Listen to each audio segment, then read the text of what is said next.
I was folding laundry in my living room when my 17-year-old daughter Maya walked through the door with her father Derek and his girlfriend Simone. I hadn't seen Derek in 9 years, not since he walked out on us when Maya was 8 to shack up with a gym instructor half his age. The fabric softener smell from the warm towels filled my nose as I looked up, my hands freezing mid-fold on one of Maya's private school uniform shirts. "Mom, we need to talk," Maya said. Her voice had that edge I'd been hearing more and more lately, ever since Derek started calling her 2 months ago. I set down the shirt. "Okay, what's going on?" Maya glanced back at Derek and Simone. Simone stood there in designer everything. Those red-bottom shoes I couldn't pronounce, a handbag that probably cost more than my monthly mortgage, hair laid like she just stepped out of a salon. Derek had his hand on Maya's shoulder like he'd been there every day of her life instead of vanishing for nearly a decade. "I've been thinking," Maya started, and my stomach dropped because I knew that tone. "You're not my real mother. Dad's girlfriend is better. I want to go live with them." The words hit me like a physical slap. The laundry basket slipped from my lap onto the floor. Socks scattered across my worn carpet. For 9 years, I had worked double shifts as a nurse to keep Maya in Westfield Academy, that $32,000 a year private school. I'd sacrificed vacations, new clothes for myself, even dating, to give her everything. I bought her that BMW for her 16th birthday last year, paid cash, $28,000 I'd saved for 3 years. "Okay," I said, just like that. "Okay." Maya blinked. "What?" I said okay. I stood up slowly, my nursing scrubs rustling as I moved. My heart was pounding so hard I could feel it in my throat, but my voice came out calm, eerily calm. "If I'm not your real mother, then I have no real obligations to you." "Mom, what are you—" "Rochelle, let's not be hasty," Derek interrupted, finally speaking up. He looked nervous now, shifting his weight from foot to foot. "Don't you Rochelle me, Derek. You lost that right 9 years ago when you left us for her." I pointed at Simone, who had the decency to look uncomfortable. "Maya, give me your BMW keys." "What? No!" "If I'm not your real mother, that's not your real car. I bought it. Hand over the keys." "You can't just take my car!" Maya's voice rose to a shriek. "Watch me. Keys now. Or I'm reporting it stolen." Before we continue, please comment below as I'd love to hear your thoughts and subscribe to the channel to help us grow. Maya's hands shook as she dug into her designer purse, another gift from me, and pulled out the keys. She slammed them into my palm hard enough to hurt. I closed my fist around them. "And your phone," I continued. "My phone? I pay that bill. $200 a month for unlimited everything so you can FaceTime your friends and post on Instagram. Not my daughter. Not my bill." "This is insane!" Maya turned to Derek. "Dad, do something!" Derek cleared his throat. "Rochelle, come on.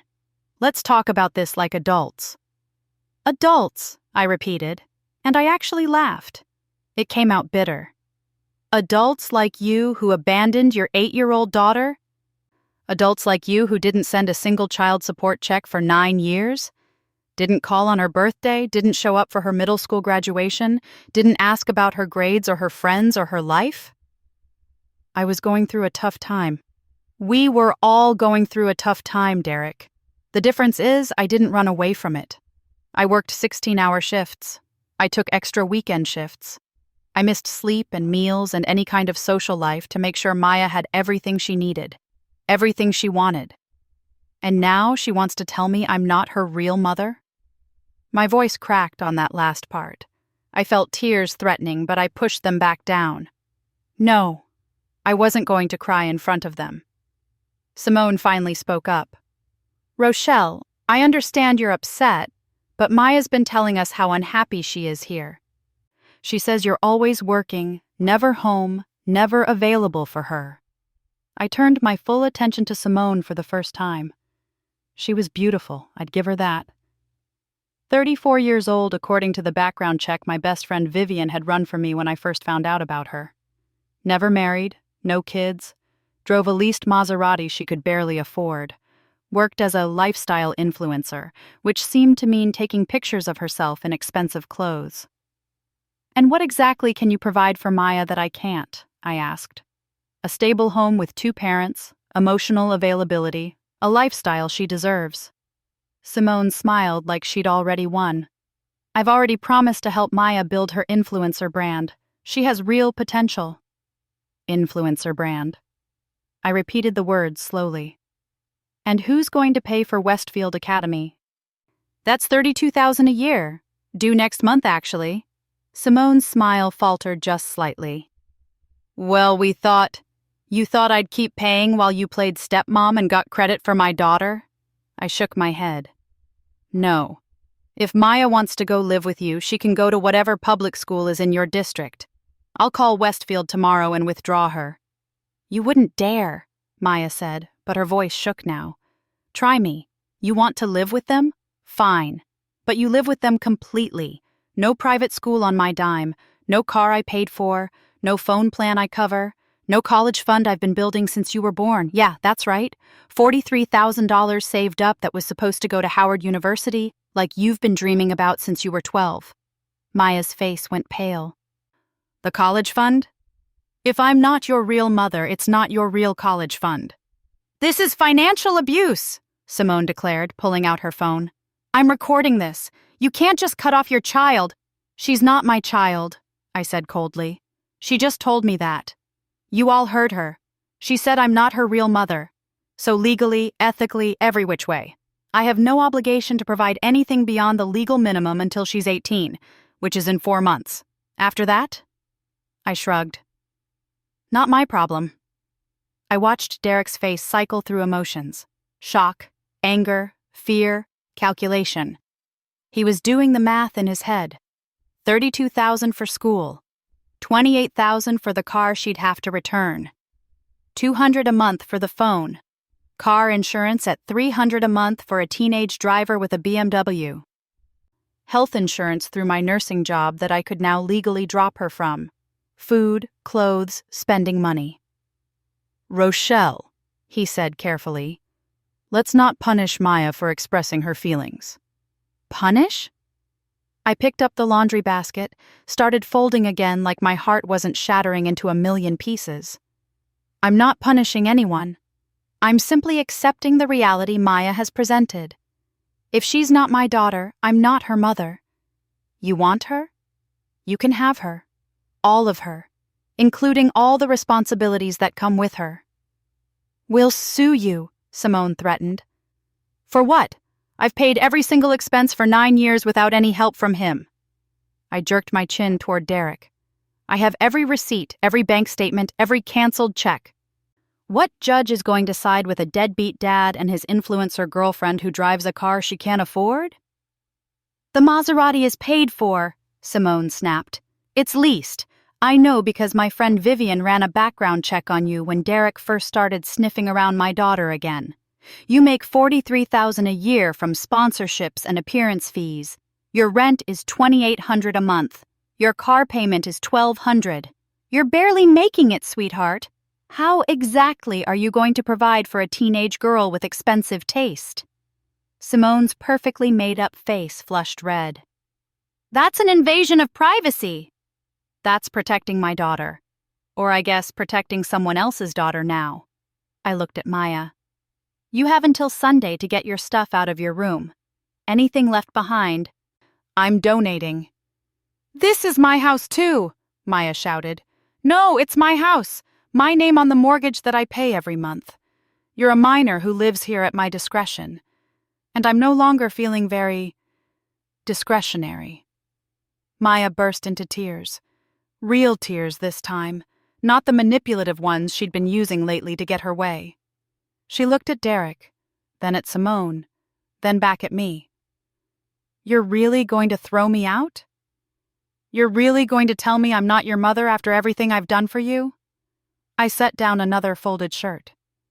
"You want to know what I did last Tuesday? I worked a double shift, 16 hours on my feet in the ICU.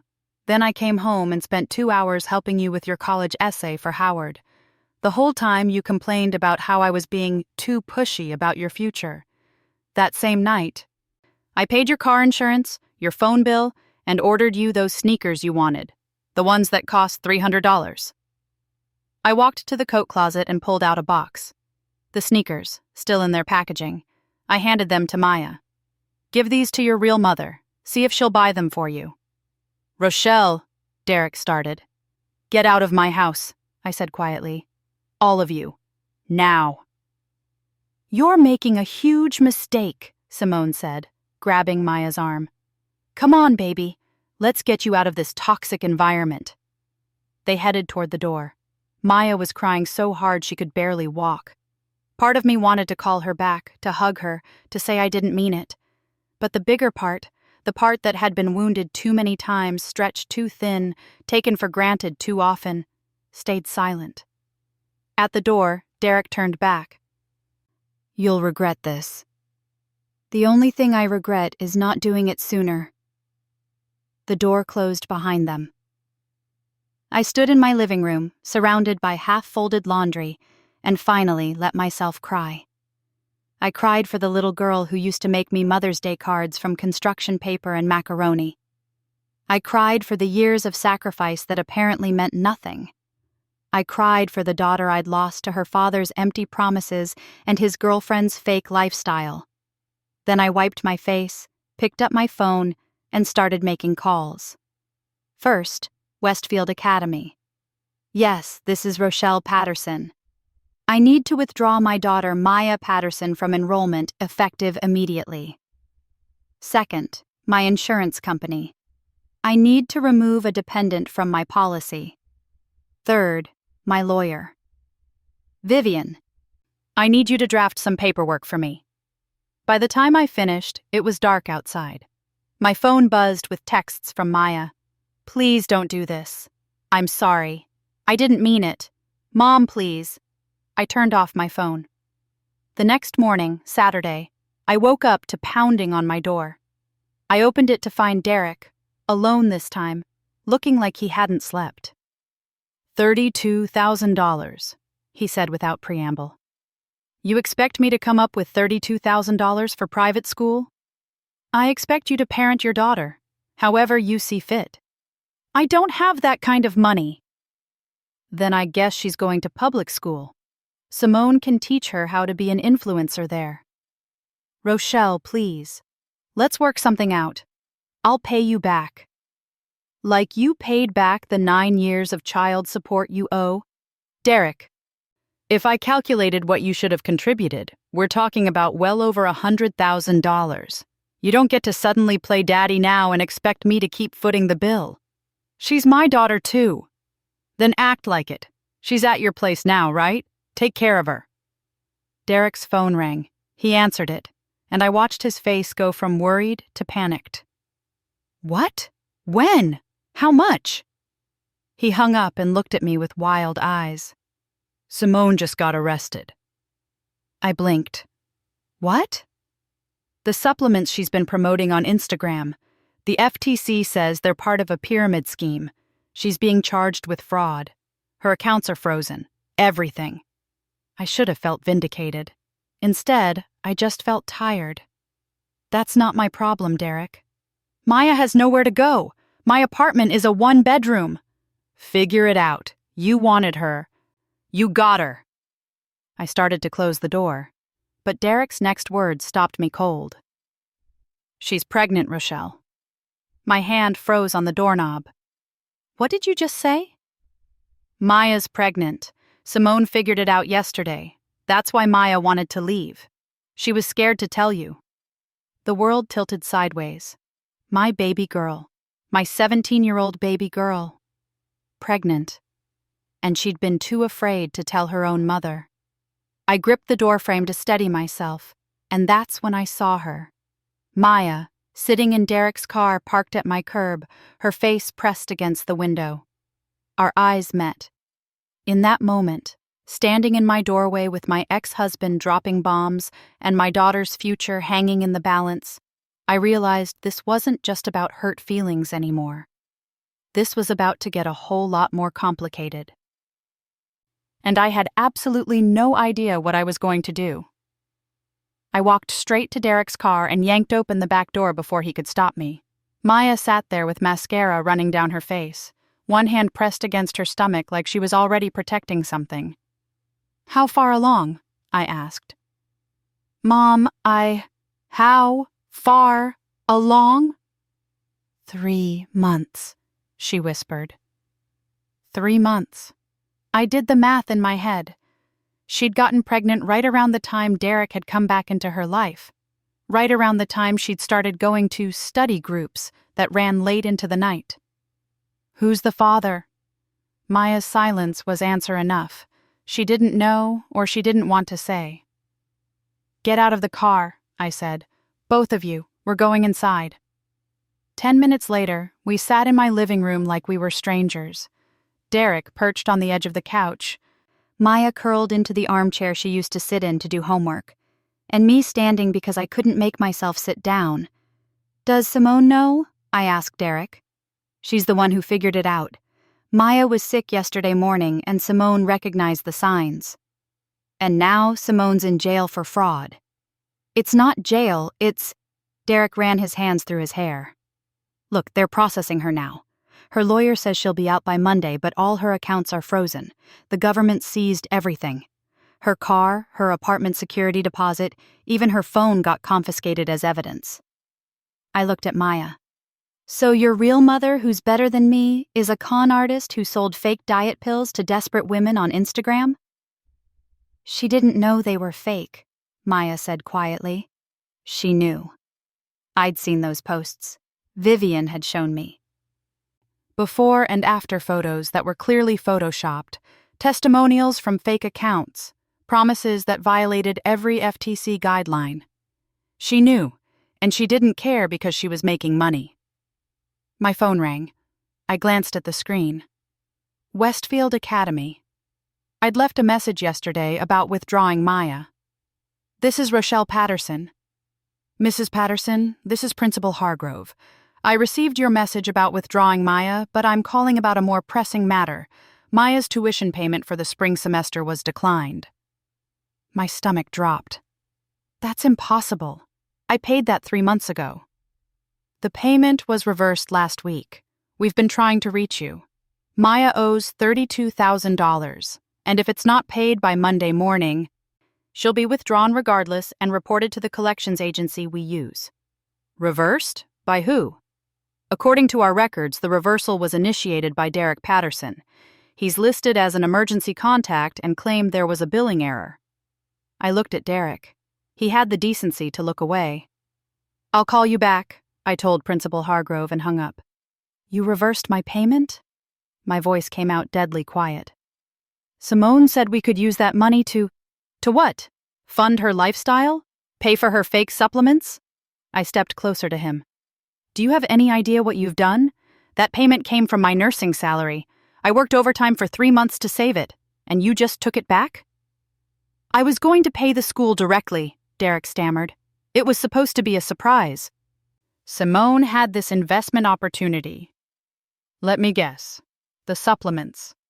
He nodded miserably.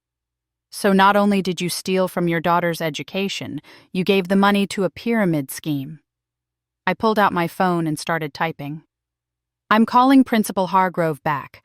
I'm explaining that you committed fraud, and I'm paying the tuition again out of Maya's college fund." "No!" Maya jumped up. "Mom, that's my Howard money." "Your Howard money?" I stopped typing. "You think you're going to Howard University while pregnant and raising a baby?" The words hit her like a slap. She sank back down, fresh tears streaming. "I don't know what I'm going to do," she sobbed. And despite everything, despite her words yesterday, despite the betrayal, despite my hurt, I felt my heart crack open again. Because she was still my baby. Pregnant or not, ungrateful or not, she was mine. I sat down next to her and pulled her into my arms. She collapsed against me, crying so hard her whole body shook. It's going to be okay, I heard myself say, even though I had no idea if that was true. Derek's phone rang. He answered it, and I watched his face go from pale to green. "What now?" I asked when he hung up. "That was my landlord. Simone signed a lease extension last month using my bank account information. She committed us to another year at $3,200 a month. But she never made the payment. We're being evicted. We have 72 hours. Before I could respond, my doorbell rang. I opened it to find a woman in her 60s standing there, dressed in a cream-colored suit that probably cost more than my car. Her silver hair was pulled back in a tight bun, and her eyes were cold as ice. "You must be Rochelle," she said. "I'm Constance, Derek's mother." I'd never met Derek's mother. In all the years we were married, she'd refused to acknowledge our relationship because I wasn't suitable for her son. Too dark-skinned, she'd told Derek. From the wrong kind of family. When we had Maya, Constance sent a card with a check for $500 and never contacted us again. "What do you want?" I asked. "I'm here to collect my granddaughter." Behind me, Maya made a small sound of surprise. "Grandma?" Constance looked past me at Maya. "Hello, child. I heard about your condition.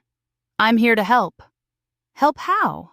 I asked, not moving from the doorway. "I'm prepared to provide for Maya and the baby. I've already arranged enrollment at Pemberton Academy, much better than Westfield. I assure you. Maya will live with me in Buckhead. I have a full staff, excellent tutors, the best prenatal care money can buy." "Absolutely not," I said. "I wasn't asking your permission. Derek is my son, which makes Maya my granddaughter. Legally, Derek can grant me custody."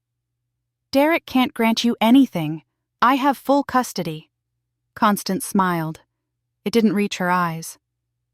"Check your paperwork, dear. When you and Derek divorced, you agreed to joint legal custody. He just never exercised his rights. Until now." My blood ran cold.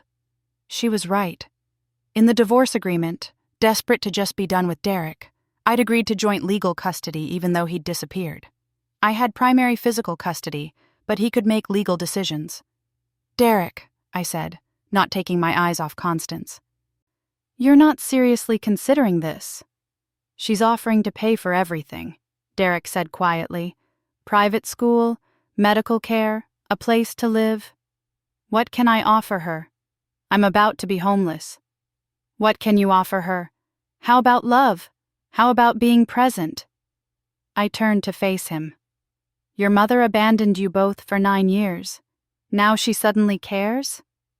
"I care about preserving my family's reputation," Constance said coolly. "A pregnant teenage granddaughter is embarrassing enough. Having her raised in this," she gestured around my modest home with distaste, "that would be unacceptable. Get out of my house. I'll be back on Monday with my lawyer and a court order." Constance handed me a business card. "You can make this easy or you can make it hard. Either way, Maya will be coming with me." She turned and walked back to her Mercedes, parked in my driveway like she owned the place. I rounded on Derek. "You brought your mother into this?" "I didn't, I swear. She must have heard from someone." "From who? Who did you tell?" Derek's face told me everything. Simone posted about it, before she got arrested, on her Instagram story. Something about supporting my future stepdaughter through a difficult time. "She posted about my daughter's pregnancy on social media?" Maya gasped. No. Everyone will know." She grabbed her phone, the one I'd let her keep temporarily, and started scrolling. Her face went from pale to ashen. "It's everywhere," she whispered. "All the comments, people from school, they're calling me a—" She couldn't even finish the sentence. I took the phone from her shaking hands. The comments were vicious. Teenagers could be cruel, but this was next level. Someone had screenshotted Simone's post before it was deleted and shared it everywhere. Maya's name, her school, everything. "I can't go back to Westfield," Maya said. "I can't face them." "You're not going back to Westfield anyway," I said gently. "We can't afford it now. Not with your college fund going to pay for— I stopped. The college fund. $43,000 I'd saved over 17 years. If I used it to pay Westfield for this semester, there'd be nothing left for college. But if I didn't pay Westfield, she'd be withdrawn and collections would come after me anyway, destroying my credit. And now Constance was circling like a vulture, ready to swoop in and take Maya to her world of country clubs and casual racism, where my daughter and grandchild would be acceptable only if they met her impossible standards. "I need to make a call," I said. I walked into my bedroom and dialed Vivian. She answered on the first ring. "Girl, I heard. How you holding up?" "Not great. Derek's mother showed up. She wants to take Maya." "Constance? That woman is poison, Rochelle. She'll destroy that girl." "I know, but she's threatening court. Says Derek can grant her custody because we have joint legal." "Can he?" "I don't know. That's why I'm calling you. I need a lawyer, a good one." "I know just the person. Judge Freeman's daughter, Aisha. She specializes in family law and she owes me a favor. Let me make a call." While I waited, I heard voices rising in the living room. I came out to find Maya and Derek arguing. "You're just going to let Grandma take me?" Maya shouted.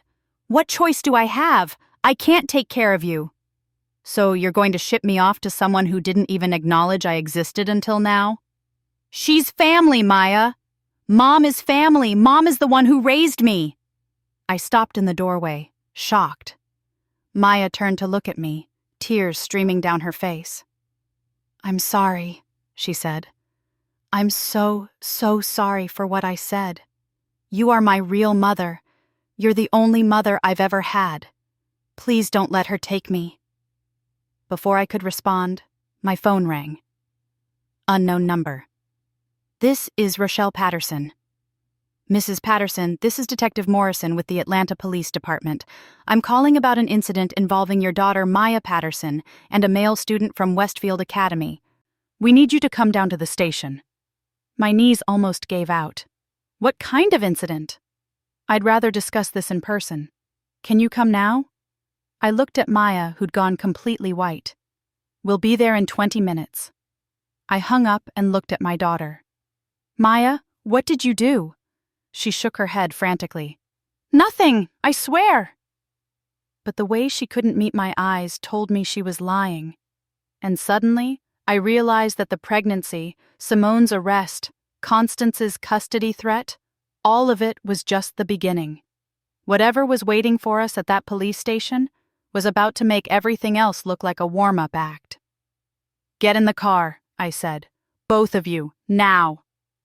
As we drove to the police station, my phone buzzed with a text from an unknown number. "You have no idea what your daughter really did. But you're about to find out.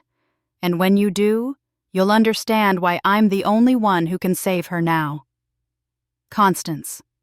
I gripped the steering wheel so hard my knuckles turned white and kept driving toward whatever nightmare was waiting for us. Detective Morrison led us into a small interrogation room that smelled like stale coffee and desperation.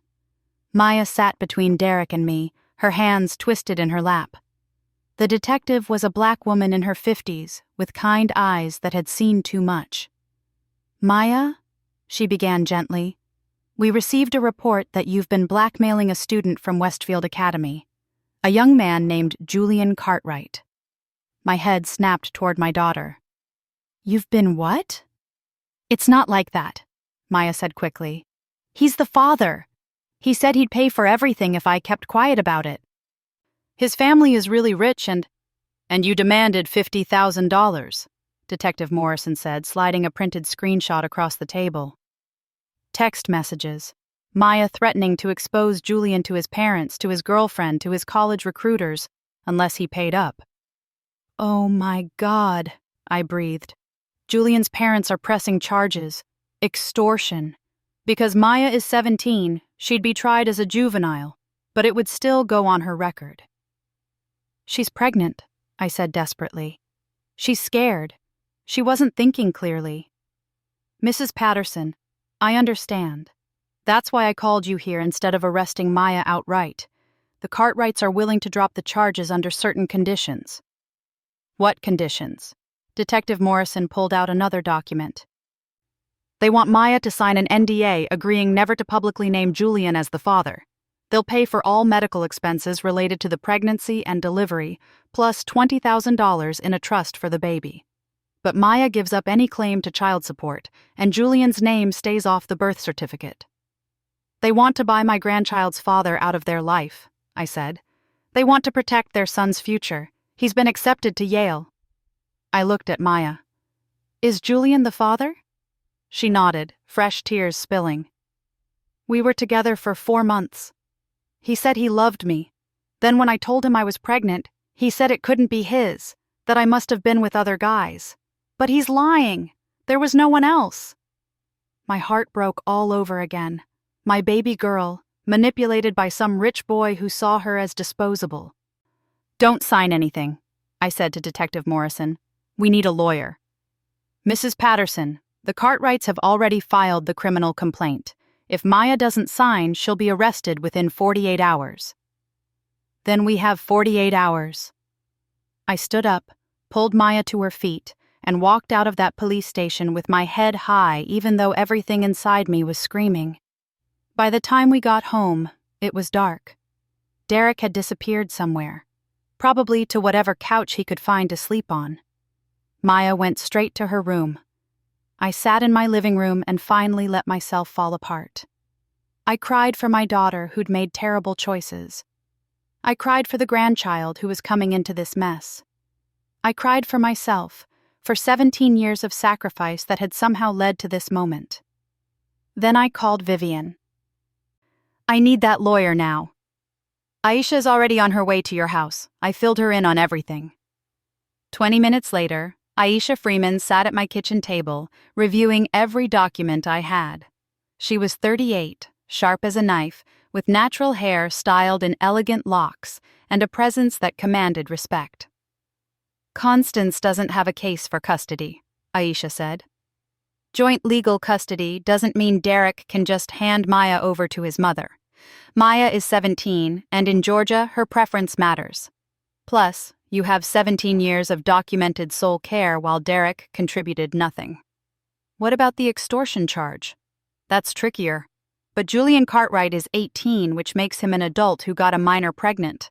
That's statutory rape in Georgia. I blinked. What? If Maya was 16 when they started their relationship and he was already 18, that's illegal. The Cartwrights are trying to pay their way out of their son facing criminal charges. We can use that as leverage. Hope flickered in my chest for the first time in days. And the school situation? I asked. How much do you owe Westfield? $32,000 for this semester. Aisha did some calculations on her laptop. If we can prove Derek reversed the payment fraudulently with intent to benefit from a pyramid scheme, the school might work with us. They don't want the publicity of a scandal either. She made some calls right there at my table. I watched her work, this beautiful black woman wielding the law like a weapon, fighting for my family. By midnight, she'd drafted a response to the Cartwrights, a motion to block Constance's custody attempt, and an email to Westfield Academy's legal department explaining the fraud. Get some sleep, she told me. We have a preliminary hearing on Monday. Constance moved fast, but we'll be ready. That Sunday, I did something I hadn't done in months. I went to church. Mount Zion Baptist had been my spiritual home for 30 years. I'd stopped going regularly because of my nursing schedule, but I needed it now more than ever. I walked in for Sunday service and felt the weight of judgment. People knew. In a community like ours, secrets didn't stay secret long. But then Mother Jenkins, 83 years old and sharper than most people half her age, stood up during testimony time. I want to say something about Sister Rochelle Patterson, she announced. My stomach dropped. Here it came. The condemnation. Some of y'all been talking about her daughter, about mistakes that girl made. But let me tell you something. I watched Rochelle raise that child alone. I watched her work doubles and triples to keep that baby in a good school. I watched her sacrifice everything while that no-good man she was married to ran off with some Jezebel. "Amen," someone called out. "Now that baby is in trouble, and what's Rochelle doing? Is she throwing her away? No, she's fighting for her. That's what real mothers do. They don't abandon their children when times get hard. They stand up. So if any of y'all got something to say about Sister Patterson, you can say it to me first." Mother Jenkins sat down to thunderous applause. I felt tears streaming down my face. After service, at least 20 people came up to me. They pressed cash into my hands. $20 here, $50 there. Sister Gladys from the choir handed me $200. "For the baby," she said. "Every child deserves a chance." By the time I left church, I had $900 in my purse and a community of warriors ready to stand with me. Monday morning, we walked into family court. Constance was there with her attorney, a white man in an expensive suit. Derek sat on her side of the courtroom, looking miserable. On my side sat Aisha, Maya, Vivian, Mother Jenkins, and 5 other women from church who'd taken the day off work to support us. Judge Williams was a black woman in her 60s who looked like she'd seen every scheme and heard every excuse. "This is a preliminary hearing regarding the custody and care of Maya Patterson," she began. "Mrs. Constance Patterson is petitioning for custody based on concerns about the child's well-being. Mrs. Rochelle Patterson is the custodial parent. Let's hear from petitioner's counsel first." Constance's attorney stood up. He was good. He painted a picture of an overwhelmed single mother who couldn't handle a pregnant teenager, a modest income that couldn't support another mouth to feed, a home environment that had led Maya to make poor choices. "My client can provide stability, excellent education, top-tier medical care, and most importantly, a 2-parent household with her and her husband." Then it was Aisha's turn. "Your Honor, Mrs. Constance Patterson has had 0 involvement in her granddaughter's life for 17 years. She sent 1 card when Maya was born and never contacted her again. Now, suddenly, when there's a scandal to manage, she wants custody? This isn't about Maya's well-being. This is about controlling the narrative and managing her family's reputation." Aisha pulled out document after document. Bank statements showing every payment I'd made for Maya. Report cards showing Maya's excellent grades, on my watch. Medical records showing every doctor's appointment I'd taken her to. Testimonies from Maya's teachers about my involvement in her education. Then she dropped the bomb. "Furthermore, Your Honor, we have evidence that the father of Maya's baby is Julian Cartwright, who was 18 when he began a sexual relationship with Maya at age 16. That's statutory rape under Georgia law. The Cartwright family has attempted to coerce Maya into signing away her child's rights through threats of criminal prosecution for extortion, when in fact, their son should be facing charges." The courtroom erupted. Constance's face went red. Her attorney scrambled for a response. Judge Williams banged her gavel. "Order, Mr. Hendricks. Did you know about this?" "Your Honor, that's a separate matter.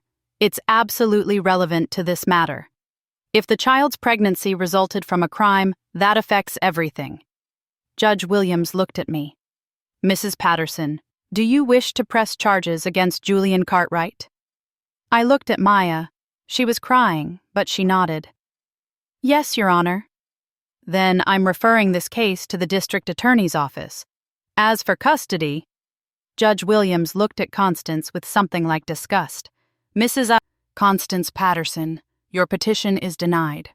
You have no standing. You've shown no previous involvement in this child's life, and your sudden interest reeks of damage control rather than genuine concern. Maya will remain with her mother." "Your Honor," Constance's attorney tried. "We're done here. Next case." It was over. Just like that. I'd won. We walked out of that courtroom into the bright Atlanta sunshine, and I felt like I could breathe for the first time in days. But we weren't done yet. That afternoon, the district attorney called. They wanted to move forward with charges against Julian Cartwright. They also wanted to investigate Derek for the fraud with the school payment and Simone for the pyramid scheme. "This is bigger than we thought," the DA told me. Simone's operation scammed over 300 women out of more than $2 million.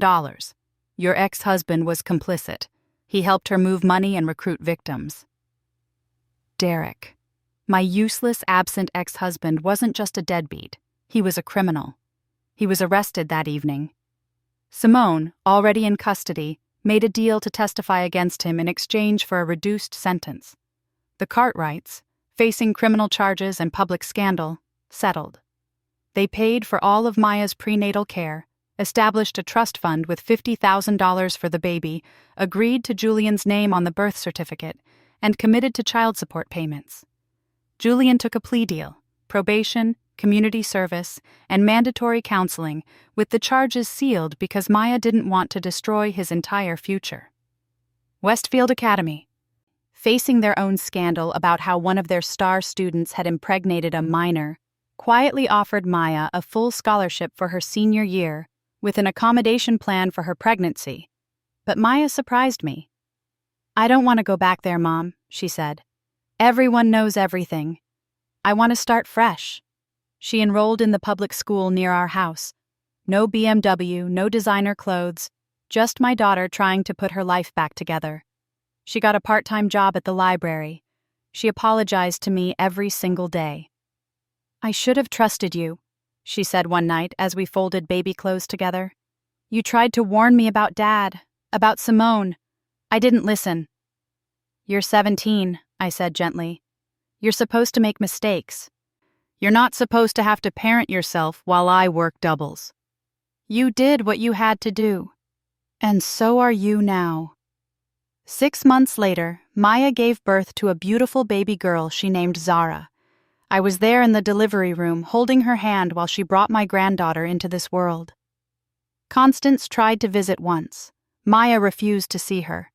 Some bridges, once burned, can't be rebuilt. Derek went to prison for 3 years. I didn't take Maya to visit him. She didn't ask to go. Julian kept his distance but paid his child support on time. He went to Yale. Maya heard through friends that he got therapy and did a lot of growing up. Maybe one day he'd be ready to know his daughter. Maybe not. It wasn't my problem. Maya graduated from high school with her baby in the audience. She enrolled in community college, studying nursing because, she said, she wanted to be like me. "I want to take care of people," she told me. "I want to show up every day like you did for me." 3 years after that terrible week that almost destroyed us, Maya transferred to a 4-year university on scholarship. Zara was in preschool, calling me Nana, and bringing light into every room she entered. I was sitting on my front porch one Sunday afternoon, watching Maya push Zara on the swing set I'd installed in the backyard, when my phone rang. It was Detective Morrison. "Mrs. Patterson, I thought you'd want to know. Simone got out of prison last month. She tried to start another scheme. We arrested her again this morning. She won't be getting out anytime soon this time." I thanked her and hung up. Some people never learn. They keep chasing shortcuts. Keep looking for easy money. Keep using people. But some people do learn. Maya learned that actions have consequences, that real love means sacrifice, that family isn't about blood or biology, it's about who shows up.